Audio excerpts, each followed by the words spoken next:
2교시 시작하겠습니다. 교재 78페이지 등록의 결격사유인데, 등록의 결격사유라는 것은 자격은 취득할 수 있지만 개업하거나 취직할 수 없는 사유입니다. 그래서 개업공개사가 개업을 한 사람이고요, 소속공개사 자격증 따가지고 취직한 사람이고요, 자격증 없이 취직한 사람, 법인의 임원, 사원이 될 수 없다.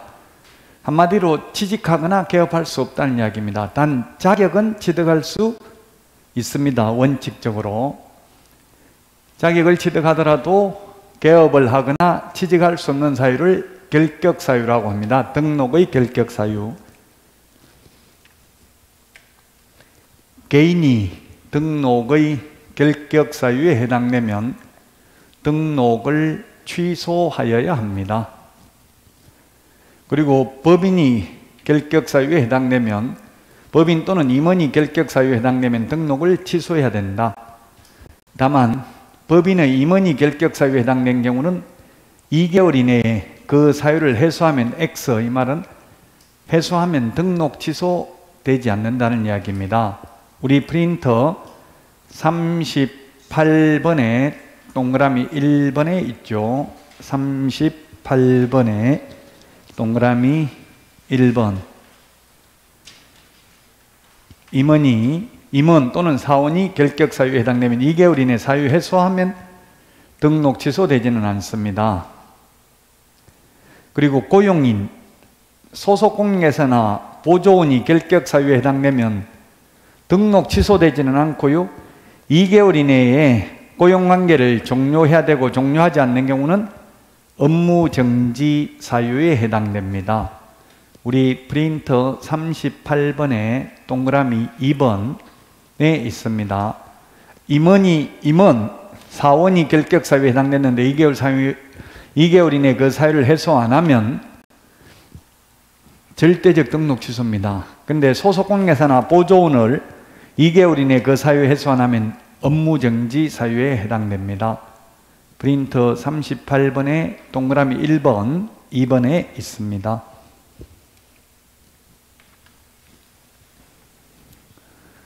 우리 아까 등록 신청하면 7일 이내 등록 처분을 해준 이유가 뭐냐면 결격사유에 해당되는 여부를 관계기관에 조회할 수 있습니다. 그 관계기관에 조회할 수 있다 이렇게 돼 있는데, 제가 담당 공무원한테 물어보니까 원주시청에 있는 그 중개업 담당하는 공무원도 저한테 연락 왔더라고요. 어떻게 제 전화번호를 알았는지, 뭐 다른 여기 학원 다녔던 분들한테 그냥 들었다고 하던데, 그 제가 물어봤어요. 관계기관에 저는 옛날에는 본적지 신원조회 이런 걸 교도소 갔다 왔는지 확인하고 이렇게 했는데요, 요즘은 그냥 전산에 각 기관에서 입력이 되어 있어가지고 자기들이 보는 사이트가 있대요. 거기 접속하면 결격사유에 해당하는지 다 나타난대요. 현실적으로는. 어쨌든 본적지 신원조회, 옛날에는 본적지 신원조회를 하더라고요. 근데 요즘은 그렇게 안 하고 그냥 그 사이트에 다 입력되어 있대요. 자, 그 다음에 형법 38조에도 불구하고 제48조가 뭐냐 하면 3년 이하 입전역이나 3천만 원 이하의 벌금, 제49조가 1년 이하 입전역이나 1천만 원 이하의 벌금에 해당되는 죄와 다른 죄의 경합범에 대해서는, 경합법이라는 것은 경쟁적으로 합해져 가지고 죄를 여러 개 지은 사람을 말하는 겁니다. 여러 죄를 지은 사람에 대해서는 벌금형을 선고하는 경우 이를 분리해야 된다. 분리해야 되는 이유가 뭐냐면 공인중개사법 위반으로 300만 원 이상 벌금 받으면 결격사유거든요. 그래서 공인중개사법 위반으로 얼마, 다른 법 위반으로 얼마, 이걸 분리해야 되고, 징역의 경우에는 분리 안 해도 됩니다. 왜냐하면 징역은 이 법이든 저 법이든 징역 가면 무조건 결격사유거든요. 근데 벌금은 이 법, 즉 공인중개사법 위반으로 300만 원 이상 벌금 받은 경우만 결격사유이기 때문에 분리해서 선고해야 된다. 자, 그러면 결격사유 우리 교재 80페이지에 있습니다. 결격사유가 있는데, 첫 번째 제한능력자, 민법에서 제한능력자라고 하는데 첫 번째 미성년자입니다. 미성년자도 자격은 취득할 수 있죠. 만 19세 미만인 자인데 시험은 봐가지고 합격하면 자격증은 딸 수 있습니다. 그러나 만 19세 성년 될 때까지 취직하거나 개업은 안 됩니다. 민법에서는 성년어제라는 게 있습니다. 민법에서는 19세 미만이라 하더라도 18세라도 혼인하면 성년으로 본다라는 규정이 있습니다. 근데 공인중개사법에서는 절대로 성년으로 보지 않습니다.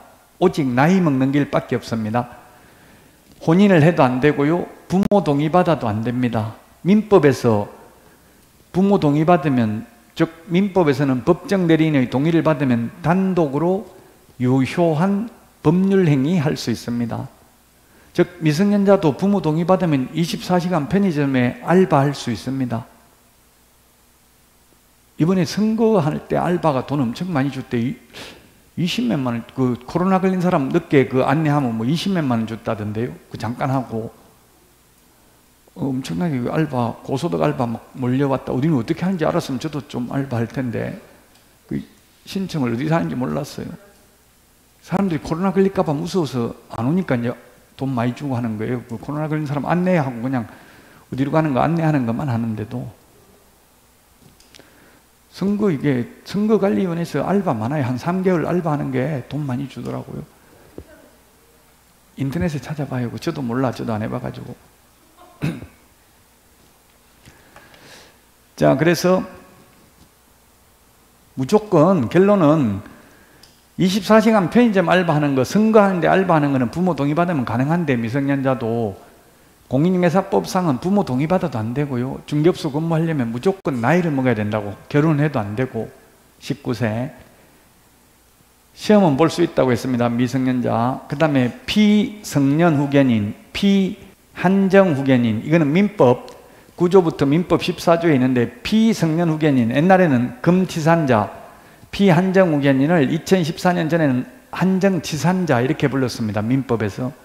지금은 피성년 후견인인데, 말 뜻은 뭐냐면 성년으로서 보살핌을 받아야 되는 사람 피성년 후견인, 피한정 후견인은 성년으로서 한정적인 보살핌을 받아야 되는 사람, 이 뜻입니다. 그 피한정 후견인은 옛날에 롯데 신격호 전 회장 피한정 후견인이었습니다. 돌아가실 때까지. 왜 그래요? 재산 같은 거 마음대로 누구 줄까봐 피한정 후견인이었습니다. 자, 이 피성년 후견인, 피한정 후견인은 가정법원의 심판에 의해서 피성년 후견인이 되는 거고요. 여기서 벗어나려면 가정법원의 후견 종료 심판이 있어야 벗어납니다. 시험에 정신과 의사로부터 정상인이라는 소견서를 첨부하면 결격사유에서 벗어난다. X로 출제됐습니다. 법원의 심판이 있어야 된다고요. 정신 오락가락 한다고 무조건 결격사유에 해당되는 게 아니죠. 법원의 한정, 후견, 개시, 심판이 있어야 결격사유고, 벗어나려면 종료, 심판이 있어야 벗어난다고요. 정신과 의사가 멀쩡하다고 해서 벗어나는 게 아닙니다. 자, 근데 피특정 후견인은 결격사유에 해당되지 않는다. 이게 시험에 2번 출제됐습니다. 민법에 있습니다. 민법 14조 2에 보면 피특정 후견인이라고 있는데, 특정 사무에 대해서 후견, 보살핌을 받아야 되는 사람을 피특정 후견인이라고 하는데, 그냥 결격사유에 해당하지 않는다라고만 기억하면 되겠죠. 지금 3, 4월에 처음부터 진도가 다 끝나고요, 5, 6월, 7, 8월, 9, 10월 아직도 4바퀴 돈다고, 4번이나 똑같은 내용을 한다고, 처음부터 끝까지. 그러면 10월 29일 날 온도가 100도가 돼, 물이 100도에 끓잖아요. 지금 끓으면 안 된다고요.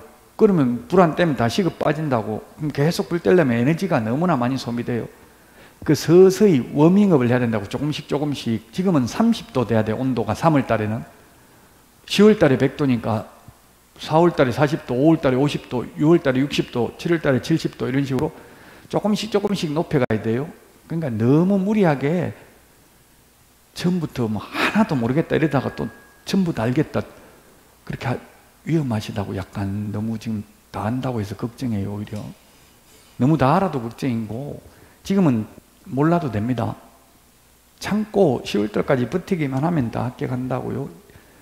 그래서 6월 말까지는 1차 위주로 예습 복습을 하는 게 좋아요. 민법이 시간이 가장 많이 걸립니다. 그 다음에 학개론 두 과목은 공부하는 데 시간이 많이 걸리기 때문에 잊어먹는데도 시간이 많이 걸려요. 근데 공인중개사법은 금방 보면 알고 돌아서면 또 잊어먹어요. 그 과목의 특징이, 그러니까 과목마다 공부하는 요령이 다르다고요. 용어 자체가 처음 들어보는 말이 많아요. 그러면 이런 거는 그냥 휴대폰 가지고 모르는 단어 나오면 검색 한번 해보고 이러면은 사람들이 올려놓은 게 많이, 인터넷에 안 나오는 건 없더라고요. 거의 다 나와요. 모든 게. 피특정 후견인은 결격사유 아니다.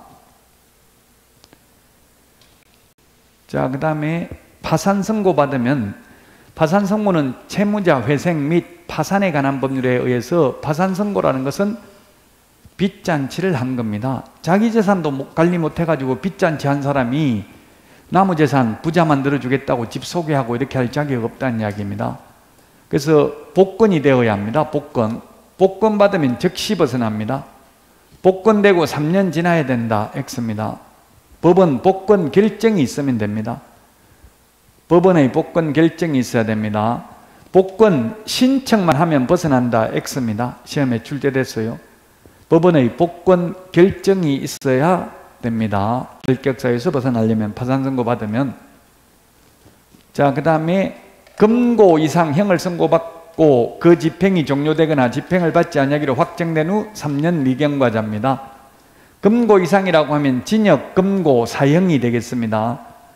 금고는 일을 시키지 않는 거고 징역은 일을 시키는 게 차이점입니다. 집행 종료는 만기 석방이 있고요, 가석방이 있습니다. 만기 석방돼도 교도소에서 출소해도 3년 지나야 개업하거나 취직할 수 있습니다. 교도소에서 나오자마자 머리 빡빡 깎고 중개사무소에 근무하면 안 됩니다. 왜? 사회 적응 기간이 필요하다는 이야기입니다. 우리는 교도소 한 번 가버리면 인생 끝이에요. 사실은 3년 동안 취직도 못한다고. 그럼 3년 동안 취직이 안 되니까 다시 일부러 숲에서 뭐 훔쳐가지고 자수한 사람도 있다고. 다시 교도소 보내달라고. 왜? 교도소 가면 공짜로 콩밥 준다고 하는데 좋아요. 영양식이에요. 콩밥 아주 좋은 거 줘요. 거기 적응되면 괜찮다더라고. 또 감빵장 이런 거 하거든요. 좀 오래되면. 그래서 여러분들은 안 가도록 노력해야 돼. 한번 교도소 가면은 석방돼도 3년 동안 취직도 안 되고 개업도 안 된다. 그 다음에 가석방은 가짜 석방이에요. 가짜 석방. 가짜 석방인 경우 가석방 기간, 남은 자녀 형기를 가석방 기간이라고 하는데요. 남은 자녀 형기 더하기 3년 지나야 됩니다. 원래 형법에서는 형기의 3분의 1만 채우면 가석방 될 수 있습니다. 징역 3년 선고받았으면 1년만 지나면 가석방 될 수 있어요. 그럼 가석방 돼도 시험에 가석방 된 날부터 3년 지나면 된다. X. 남은 자녀 형기 몇 년 남았어요? 2년 더하기 또 3년 더 지나야 됩니다.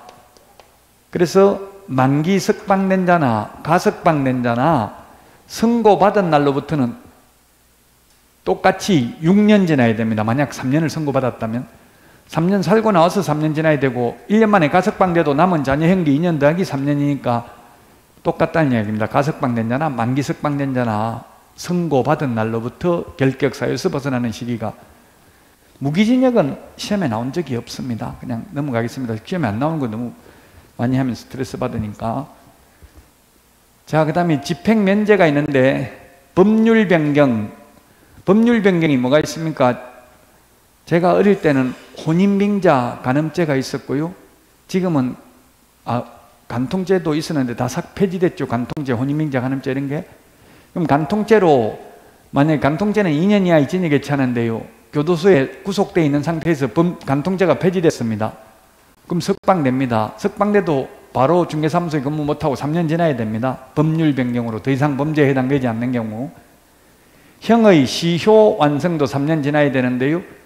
시효라는 것은 시간이 경과됨에 따라 나타나는 효력입니다. 법의 안정성 때문에 시효 제도를 두고 있습니다.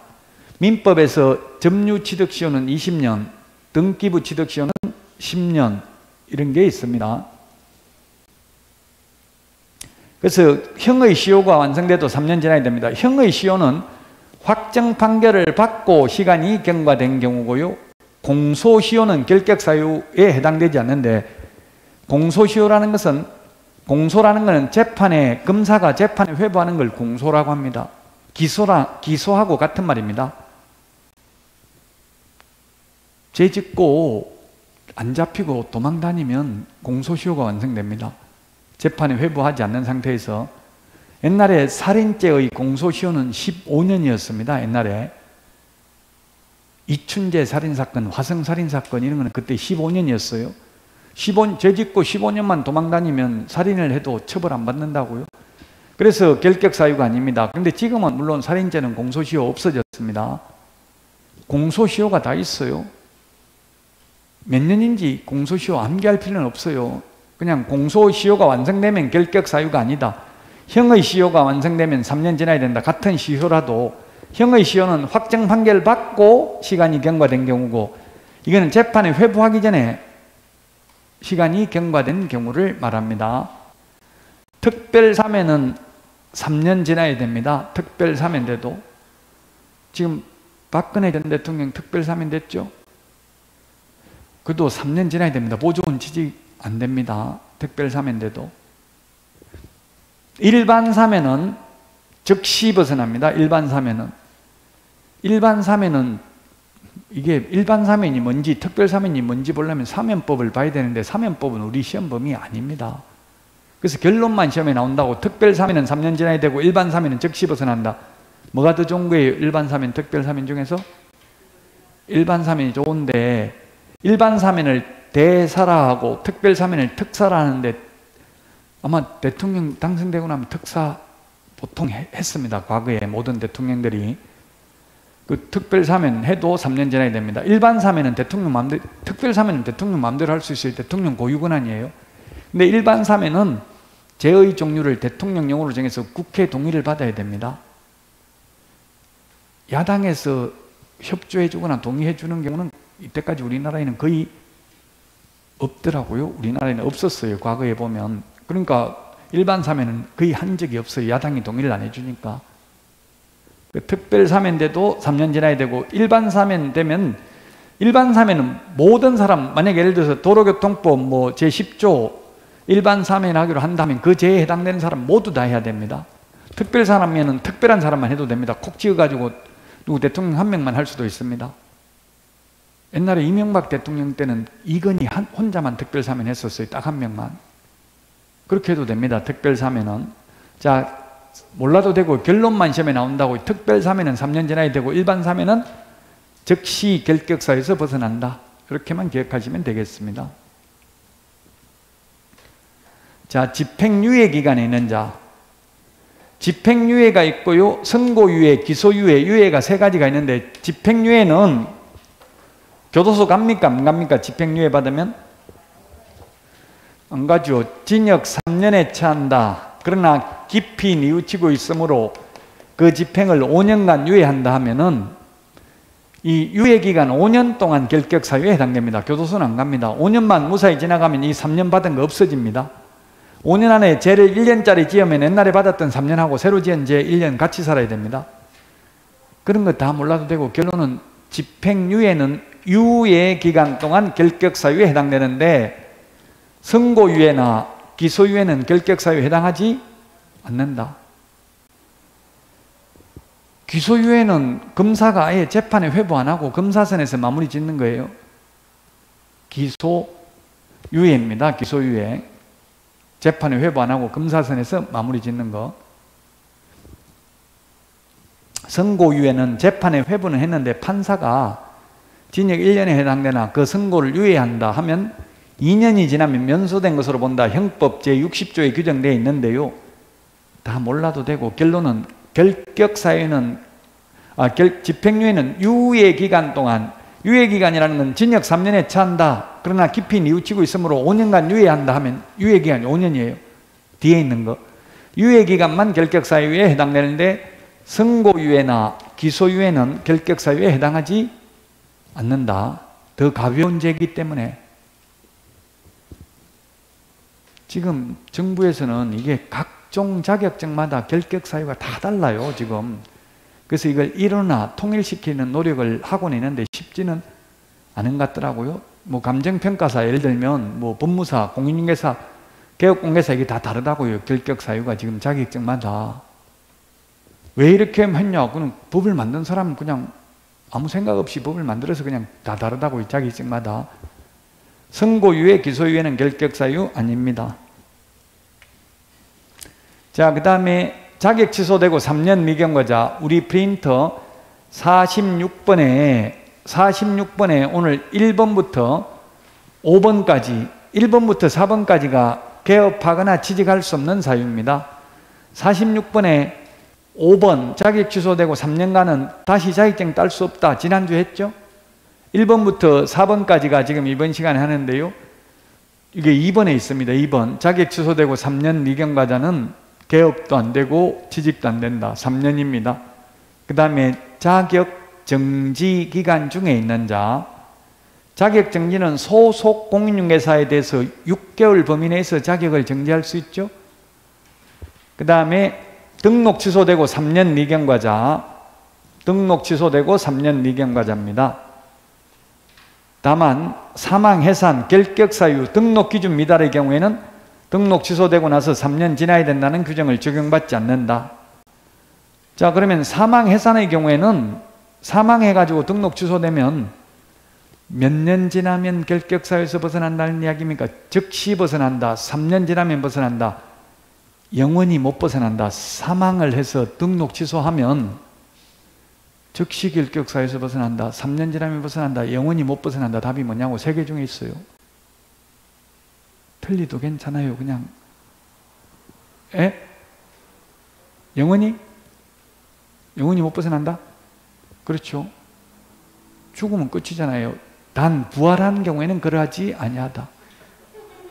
부활하지 않는 한 영원히 못 벗어난다 이 말이에요. 3년 지나면 벗어난다 X라고 그 적용 안 한다고. 요거는 결격 사유, 파산 선고받아서 등록 취소되면 3년 안 지나도 복권만 되면 또 취직해도 돼요. 등록 기준 미달, 오늘 등록 기준이 첫 시간에 중요하다고 했죠. 법인의 등록 기준.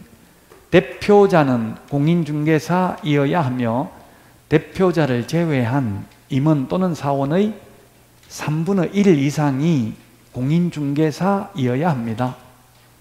근데 자격증에는 임원들이 모조리 다 그만둬 버렸다고요. 그럼 등록 기준 미달로 등록이 취소될 수도 있다. 그렇게 해서 등록 취소되면 아직 3년 안 지나도 또 자격증 있는 사람 3분의 1을 갖추면 등록할 수 있다는 뜻입니다. 그래서 요거는 시험에 출제됐어요. 요거 3개는 등록 취소되고 나서 3년 지나야 된다는 규정을 적용받지 않는다고요. 예외입니다. 3년입니다. 3년. 우리 프린트 46번에 동그라미 3번에 있죠. 동그라미 3번. 지금 1, 2, 3, 4번을 다 합니다. 이번 시간에. 자, 그 다음에 업무정지기간. 업무정지 6개월 받으면 폐업을 해도 다시 개업도 안 되고요. 다른 데 가서 취직도 안 된다고요. 업무정지기간 동안은 폐업하더라도. 업무정지는 최대 6개월입니다. 우리 프린터 42번에 동그라미 1번, 2번에 있습니다. 42번에 동그라미 1번, 2번에 6개월이라고 되어 있잖아요. 최대 42번. 처음 오시면 이거 뭐 찾는 것도 힘들 수 있어요. 몇 번에 있는지 다 못 찾아도 됩니다. 조급해 하지만 않으면 충분히 합격할 수 있습니다. 이게 처음에 1등 하던 사람이 막판 1등 하는 게 거의 없어요. 어제 투표 개표하는 것도 보니까 처음 하고 또 바뀌더라고. 인생이 그래. 처음부터 끝까지 가는 거는 거의 없어요. 그러니까 처음에 뭐 올림픽 하는 것도 보면 처음에 1등 하는 스케이팅 이런 거 처음에 1등 한 사람 끝에 1등 못해요. 마라톤도 마찬가지고 처음에 1등 하던 사람이 끝에 1등 거의 못해요. 그러니까 지금 너무 서두르고 조급하게 마음 먹지 말라고요. 절대. 자, 그 다음에 법인의 업무정지 사유 발생 당시 임원이 어떤 자입니다. 처분 당시가 아니라 사유 발생 당시입니다. 위반을 3월 10일 날 위반을 했습니다. 그 다음에 A라는 임원이 4월 10일 날 취직을 했습니다. 그리고 업무정지 처분은 5월 10일 날 업무정지 6개월 받았습니다. 법인이. 이 경우에 A 임원은 그만두고 다른 데 가서 취직하거나 개업할 수 있다, 없다. 둘 중에 하나 답입니다. 답은 있습니다. 왜? 위반할 때는 근무 안 했잖아요. 이게 위반하는 날은 기책 사유가 없다는 이야기예요.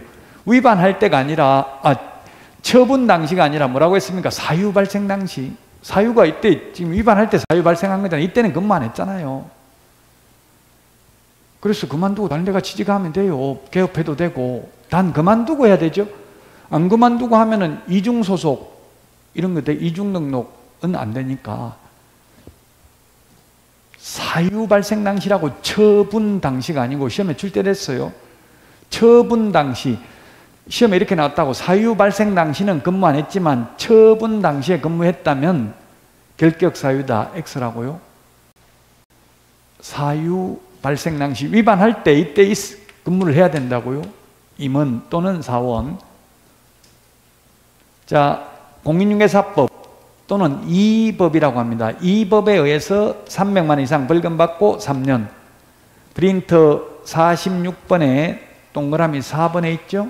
46번에 동그라미 4번. 그 3년 300만 원. 이거는 솔직히 말하면 암기해야 된다고요. 논리적으로 왜 300만 원입니까? 200만 원 아니고. 그럼 규칙을 그렇게 정한 거예요. 사실은 이걸 원래는 옛날에는 300만 원이라는 말 없었어요. 무조건 5만 원만 받아도 결격 사유였어요. 근데 제가 건의해가지고 300으로 바뀐 거예요. 제가 어떻게 건의했냐면 지금 공직선거법 위반으로 벌금 100만 원만 받아도 대통령, 국회의원, 도지사 다 못합니다. 100만 원 받으면. 근데 우리는 5만 원만 받아도 보조원도 못했다고 옛날에는. 그 제가 중개보조원이 대통령이나 국회의원이나 도지사보다 더 고도의 청렴성을 요해해야 되는, 요구하는 이유가 뭔지 알려주십시오. 이렇게 질의를 했어요. 그 얼마를 해줄까? 바꿔줄게. 얼마 해줄까? 묻길래 제가 1000만 원 해주세요. 이랬더니만 300만 원 해놓고 인사발령 나고 없더라고. 다른 데 가버리고 300만 원으로. 그래서 바뀐 거예요. 그 규칙을 그렇게 정했기 때문에 왜 200도 아니고 300만 원이냐? 그건 따질 수가 없고 그냥 숫자는 사실 암기할 수밖에 없다는 이야기입니다. 그 암기하라고 하니까 나는 나이가 많아서 이해는 되는데 암기는 절대 안 된다.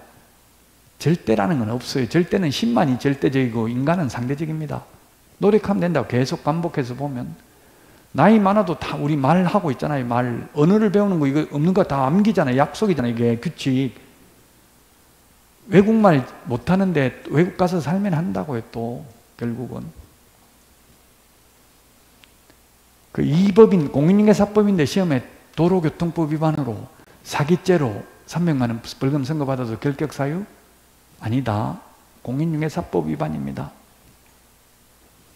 자, 그 다음에 법인의 임원 중에 결격 사유에 해당하는 자가 있는 법인은 결격 사유고요. 단 그 임원을 2개월 이내에 교체하면 등록 취소되지는 않는다. 소속 공인중개사나 보조원이 결격 사유에 해당되는데 2개월 이내에 교체 안 하면 업무정지라고 했죠. 임원 또는 사원은 절대적 취소입니다. 교체 안 하면.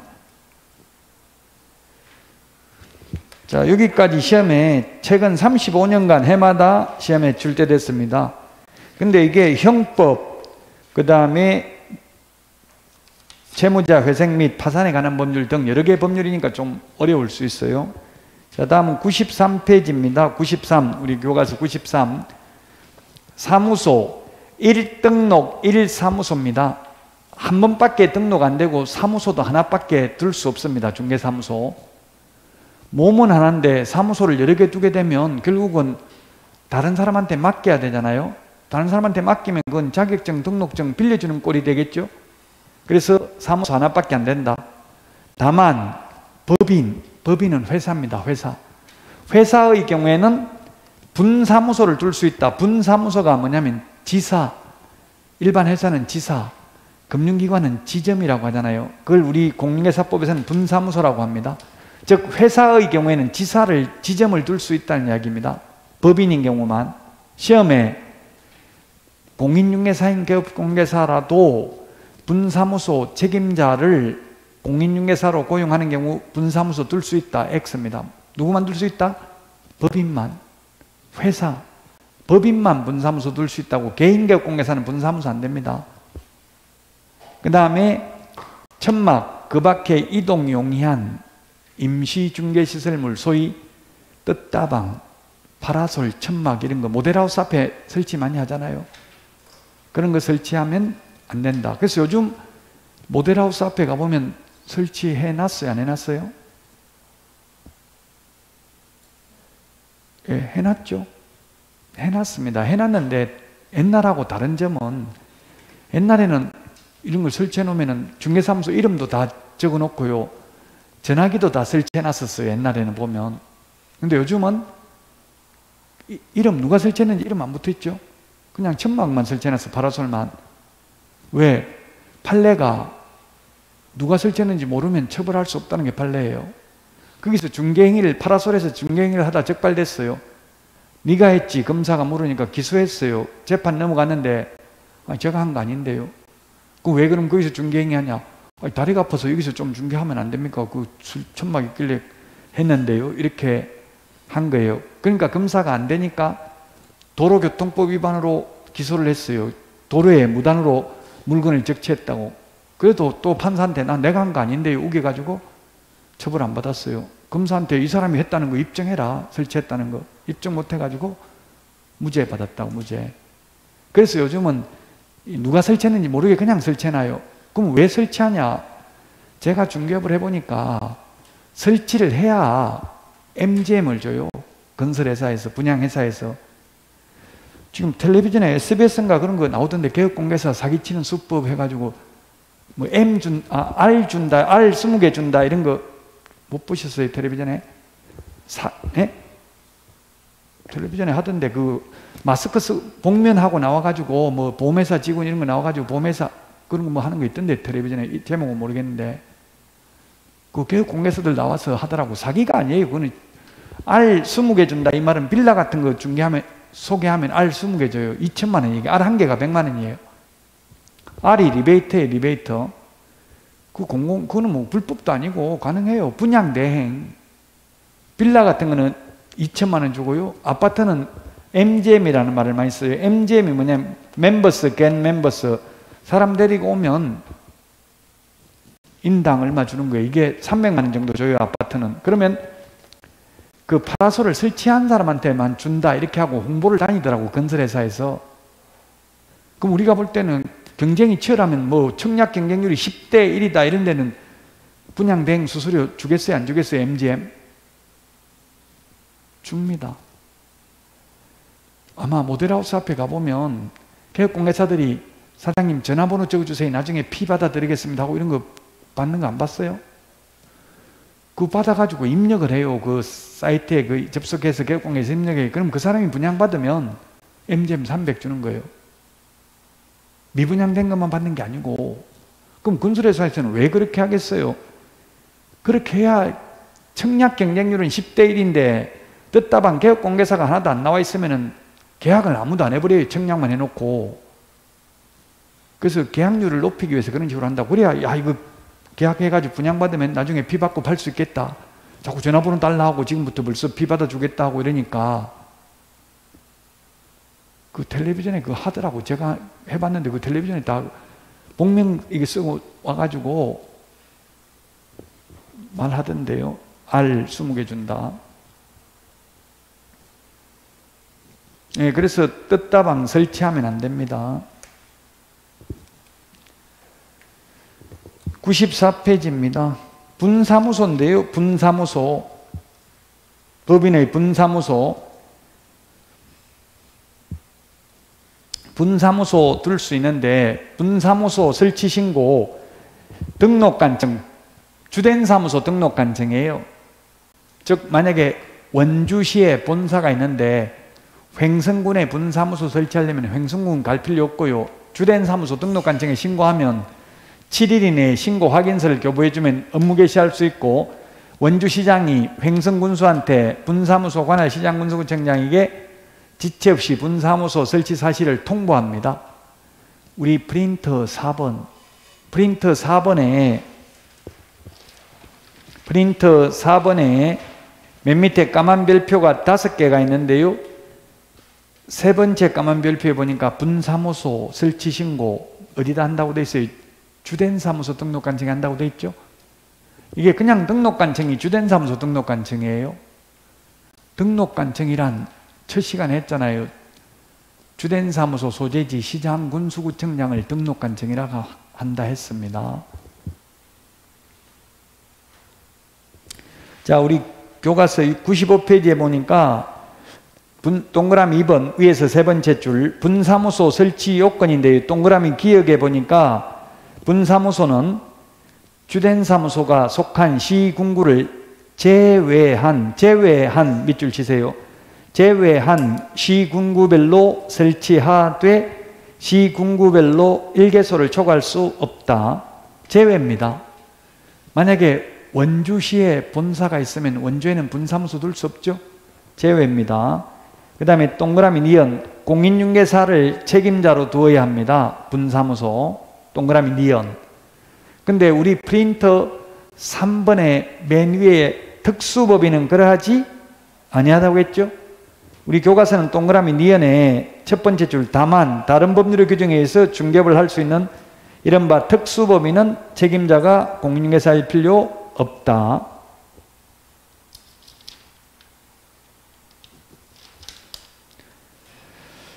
(96페이지입니다) 96페이지.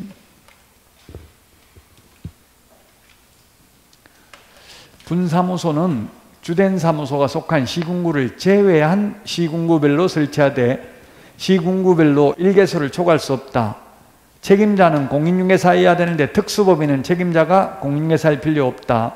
분사무소 설치신고, 이전신고, 분사무소 사용할 인장등록 모두 주된 사무소 등록관청에 한다. 분사무소 소재지 시장군수구청장에게 하는 게 아니고요. 자, 그 다음에 96페이지 그 동그라미 2번 설치 신고할 때 제출해야 되는 서류입니다.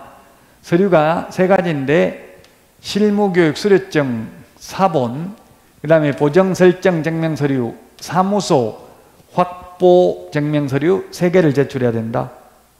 우리 핵심 비교정리 프린터는 4번에 동그라미 1, 2, 3번에 있습니다. 4번에 서류 3개 제출해야 됩니다. 책임자 실무교육 수료증, 보정설정 증명서류, 사무소 확보 증명서류 4번에 동그라미 1, 2, 3번 있죠? 3개 제출하셔야 됩니다. 다만 법인 등기사항 증명서나 건축물 내장은 담당 공무원이 직접 확인해야 되는 서류고 분사무소 설치 신고할 사람이 제출하는 서류는 아닙니다. 시군구 조례 가져가는 수수료 내야 됩니다. 우리 프린터 52번에 동그라미 5번에 있죠. 5번. 52번에 동그라미 5번.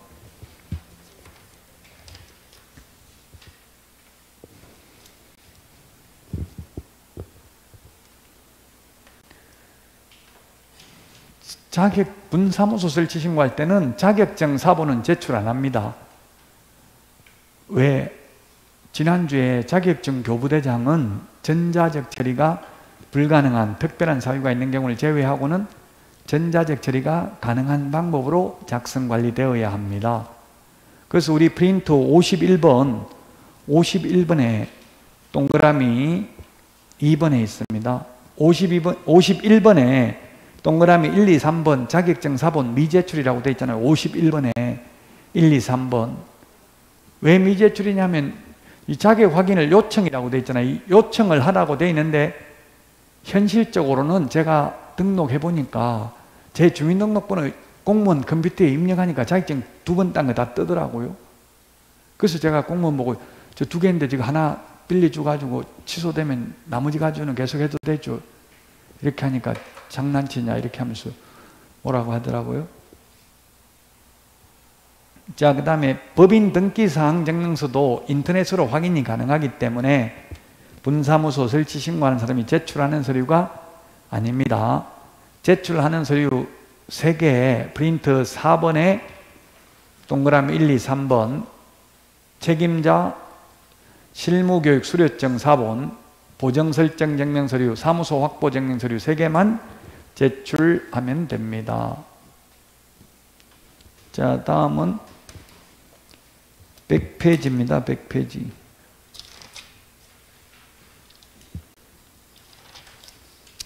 사무소 공동사용입니다. 옛날에는 합동사무소라고 불렀습니다. 합동사무소. 지금은 공동사용인데요.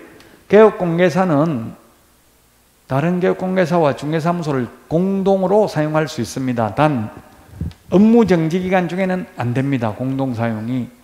업무 못하도록 했는데 다른 사람하고 공동사용하면 결국은 업무를 하게 되겠죠. 그래서 업무정지기간 중에는 안 됩니다. 그러나 처음부터 2명이 하다가 1명 업무정지 당하면 당한 사람 빼고 나머지는 업무해도 됩니다.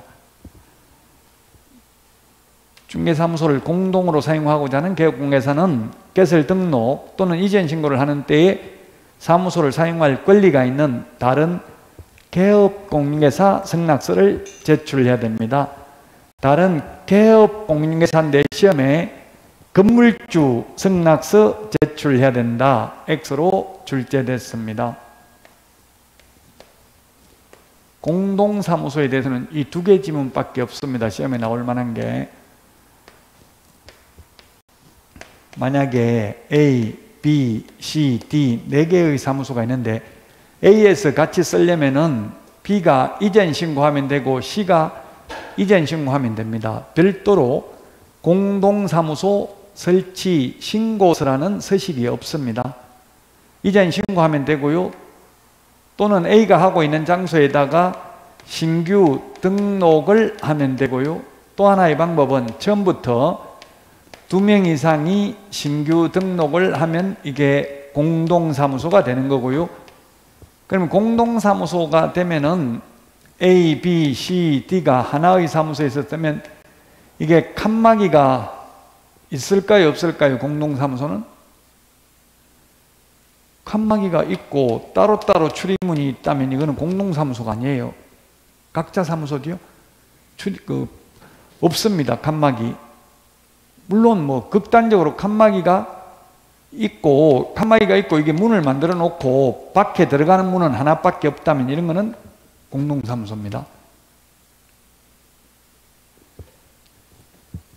그럼 왜 현실적으로 여러분들, 저는 공동사무소 딱 한 번 봤는데요. 간판에 공동사무소라고 써붙여 놓은 거. 안 써붙여 놓은 거 하나 봤고 써붙여 놓은 거 하나 봤습니다. 간판을 심지어 안 달아도 되기 때문에 공동사무소다 이런 거 간판에 표시할 의무 없습니다. 시험에 개업공개사는 간판 안 달아도 된다. 옵니다. 공부하려고 다는 거지 간판 달 의무 없다고요. 알아서 간판 다 설치했잖아요. 그래서 간판을 설치 안 하고 그냥 유리창에 썬팅해가지고 교육공개사 이렇게 써붙여도 상관없어요. 간판을 안 달아도 됩니다. 간판 달 때는 간판에 성명을 반드시 표시해야 됩니다. 그래서 공동사무소라도 공동사무소라고 간판에 써붙일 의무 없어요. 그 써붙인 중개업소 딱 하나 봤고요. 안 써붙이고 공동으로 사용하고 있는 업소 하나 봤습니다. 거의 없어요. 왜? 공동을 하다 보면 다 1년 안에 싸우고 찢어지고 헤어진다고요. 특히 학원에 같이 다녔던 분 같이 공동으로 하자 해가지고 싸우고 대부분 다 헤어집니다. 그냥 혼자 하세요. 망해도 혼자 망하는 게 좋아요. 근데 우리 동네에 지금 14회 때 저한테 수업 들어가지고 합격해가지고 지금 한 달에 2천만 원씩 번데 2명이 공동으로 하고 있어요. 여자분 2명이서. 근데 너무 서로 성격이 똑같은 사람끼리 하는 게 좋겠어요? 서로 다른 사람끼리 하는 게 좋겠어요? 부부가 성격이 똑같아야 잘 살아요? 달라야 잘 살아요? 서로 다른 게 잘 살죠? 저도 와이프하고 완전히 성격 반대예요. 사사건건 음식 먹는 것부터 해가지고 맞는 게 하나도 없어요. 근데 지금까지 버티고 살고 있어요. 근데 똑같으면 진짜 헤어질 확률이 엄청나게 높아요. 이분들도 공동을 하는데 완전히 달라요. 그게 케미스트리가 맞는 거라고 화학적 결합이 되는 거예요. 서로 다르니까 서로 상호작용을 보충해가지고 한 분은 굉장히 사교적이에요. 저한테 수업 들었는데도 한 10m 가는데도 저보고 사장님 타세요 이렇게 차 태우죠. 집 구경 공동중개 하러 몇 번 가봤거든. 그럼 집 구경하러 갔는데 타라 하고 사장님 이런 말이 잘 나오더라고요. 저는 사장님 이런 소리가 잘 안 나오던데 무조건 남자 보면 다 사장님이야.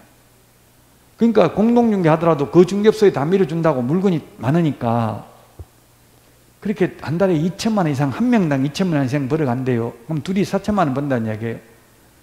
그 왜 그렇게 잘 버냐 보니까 뭐 계속 작업한다더라고. 작업. 가만히 앉아 있는 게 아니고 손님 안 온다고 가만히 앉아 있는 게 아니라 계속 작업을 해요. 무슨 작업하냐 보면 전화 돌리고 있더라고요. 그래서 제가 몰래 밖에서 봤어. 뭐 어디다 전화하는지 보니까 전부 손님들한테 전화하는 거예요. 어떻게 하냐면 옛날에 그때 계약갱신 요구권 없을 때 2년 지나면 그냥 세입자 내보낼 수 있잖아요. 주인한테 전화해가지고 보증금 전세 많이 올랐는데 그 세입자 바꿔야 좀 많이 받을 수 있을 텐데 안면 받쳐가지고 그 사람이 있으면 받기 좀 힘듭니다. 얼마나 올랐는데 하면 예, 최대한 많이 받아드리겠습니다. 하여튼 뭐 무슨 말 하는지 정확하게 도청은 못 해봤어요. 그런 식으로 통화를 하는 거예요. 그리고 나서 또 좀 있다가 세입자한테 전화해요. 그 집주인한테 혹시 뭐 연락받은 거 없습니까? 이렇게 묻는다고요. 그럼 뭔데요? 그러면 다른 세입자 구하고 있는 것 같던데 이렇게 한다고. 그럼 세입자 기분 나쁘잖아요. 지금 나한테 말도 안 하고 부동산을 내놨나 보다 이렇게 할 거 아니에요. 그 빨리 나가 그 이사 준비해야 될 텐데 제가 좋은 데 구해드릴 테니까 싸게 해줄 테니까 어느 쪽으로 갈 건지 말해달라 이런 식으로 한다고요. 그럼 계속 살고 연장 계약해버리면 사실 돈 거의 못 받고요. 받아봐야 다시 계약서 써줘봐야 5만 원, 10만 원 받아요. 지금 현실적으로 중개업소에서 내가 2년 전에 해준 걸 2년 후에 다시 계약서 한 장 써줘도 5만 원, 10만 원밖에 못 받는다고. 근데 이런 식으로 작업을 해가지고 지금 예를 들면 A가 주인이고 B가 세입자인데 이 사람들 내보내고 A가 다른 갑이라는 세입자 받고 B는 또 다른 을하고 계약 체결하면 1타4피잖아요. 네 군데 받잖아요. 개업공개사가 중개보수를. 이게 작업 네 군데 받는다고요. 가만 놔놓으면 5만 원, 10만 원밖에 못 받을 걸. 이것만 작업 한 건만 성공해도 1년에 한 달에 4건만 해도 먹고 산다고요. 근데 계속 그렇게 하니까 돈을 많이 버는 거예요. 그게 뭐 좋은 건지 안 좋은 건지 모르겠는데 하여튼 그런 식으로 해서 가만히 있으면 돈 못 벌고 계속 작업을 뭔가 하기는 해야 돼. 가만히 손님 없다고 가만히 있으면 안 되고 고객 관리를 하고 계속 전화를 해보고 해야 돼요.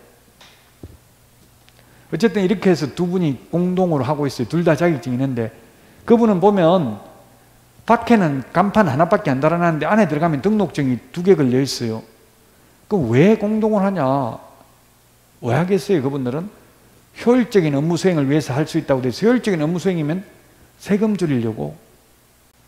혼자서 한 달에 2천만 원씩 벌면 두 명이서 4천만 원씩 벌면 만약 한 사람이 사장이면 한 5억, 1년에 5억 벌면 세금 엄청나게. 양도소득세는 종합소득세나 양도소득세나 다 초과 누진세율을 적용하잖아요. 그 두 명이 따로따로 소득을 분리해버리면 훨씬 더 세율이 낮아지죠. 그 세금 줄이려고 그렇게 하더라고요. 그 이제 제가 그래 법인 만들면 어떻겠냐 물어서 법인 세금 많이 줄이려면 법인하는 것도 괜찮다고 했죠. 소득이 일정 규모 넘어가면 최소한 순수익이 1억 넘어가야 법인 만들면 유리해요. 뭐 1억도 안 되면 순이익이 1억, 매출액이 1억이 아니고.